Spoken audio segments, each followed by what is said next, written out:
That about wraps it up. Hello there, welcome to my Columbo complete series review. I had originally planned to do a separate review of the relaunch series, but on reflection it made more sense to combine the two. The general consensus is that the original run is superior to the relaunch series, but the later series does have plenty of fans, and not without good reason. Both eras have great, good, and bad episodes, but I think my preference is for the original run, for a few different reasons.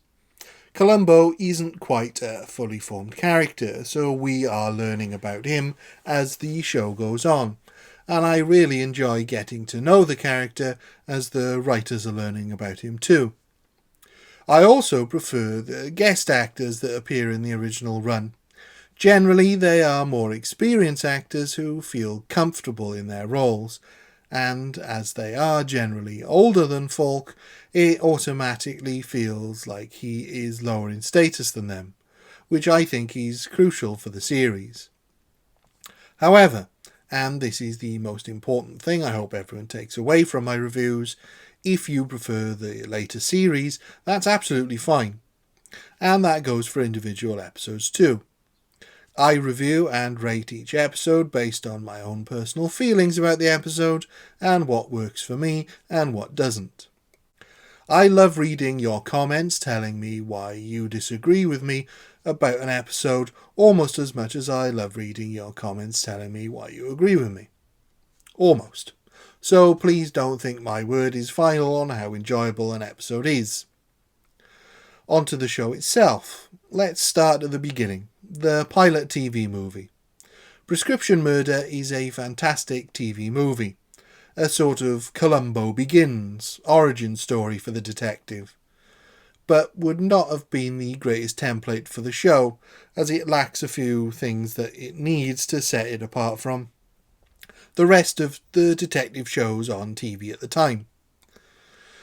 Beyond the inverted mystery element, if Prescription Murder is a good introduction to the detective, Ransom for a Dead Man is a far better introduction to the series as a whole.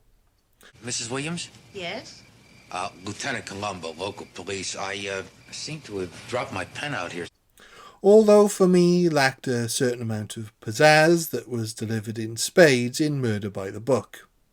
This is why I chose to review that episode first, because for me it represents the true start of the Columbo journey, and the entire first season really delivers on the promise delivered in this episode. With this, I think I got a conviction, don't you?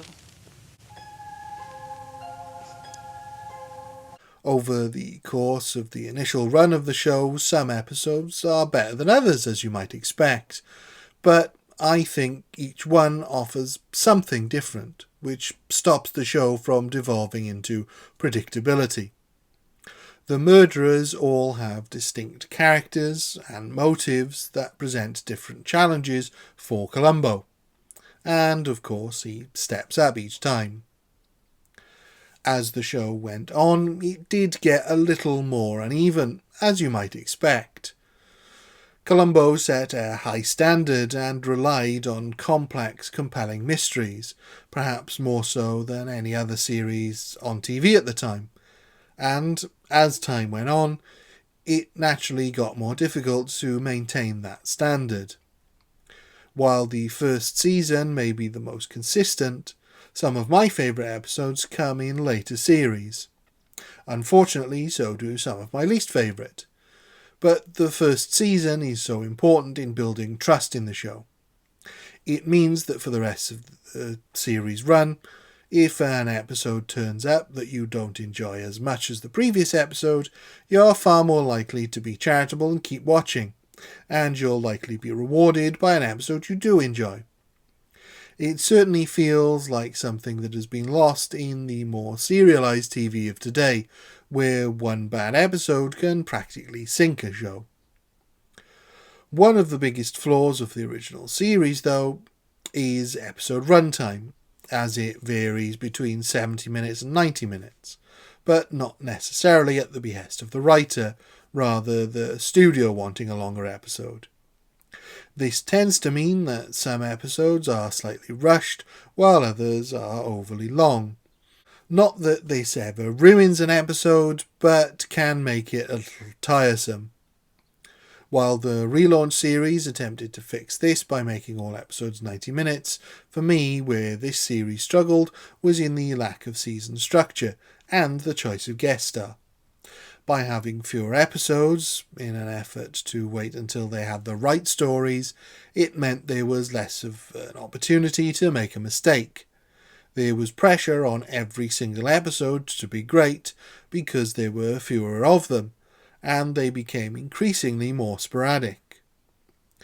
If the only Columbo that year left people disappointed, they would have been less likely to watch the one the following year, defeating the point of having less episodes.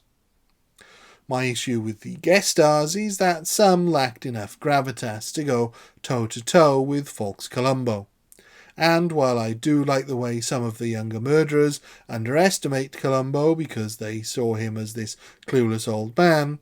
This guy's going to swallow anything. Now listen, when we get to the bar, you've got to tell him that you love his car. They and their characters just didn't have the screen presence of a Jack Cassidy or Eddie Albert.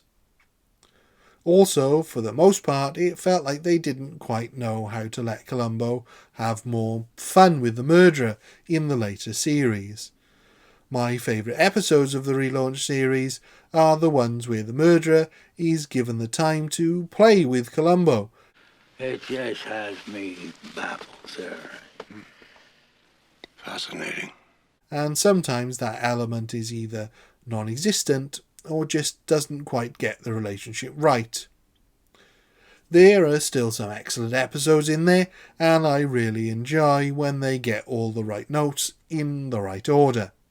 For me, you have to make sure that every story is entertaining by making the murder as seemingly perfect as possible, making the killer as egotistical as possible, creating chemistry between the killer and Columbo, and making the gotcha as unexpected as possible.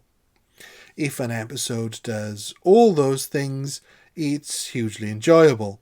If it misses on all of those things, it's probably not. There are some things I love about the later episodes, like how Fielding Chase's relationship with his daughter is handled in Butterfly in Shades of Grey. That you killed Mr. Winters to prevent him from running off with your daughter. Victoria running off with Jerry Winters? I hardly think so. He was helping her escape from you.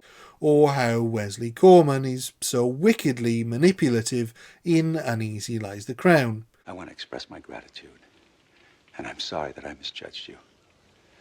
I will always be indebted to you. But I think on the whole, there are more misses than hits in that run. Having said all that, the show is still far more imaginative and watchable than most of its contemporaries from either era, and I would consider the series as a whole to be one of the best TV shows ever made. It's one that I will always return to again and again, because of the sheer quality entertainment on offer. Thank you. Goodbye.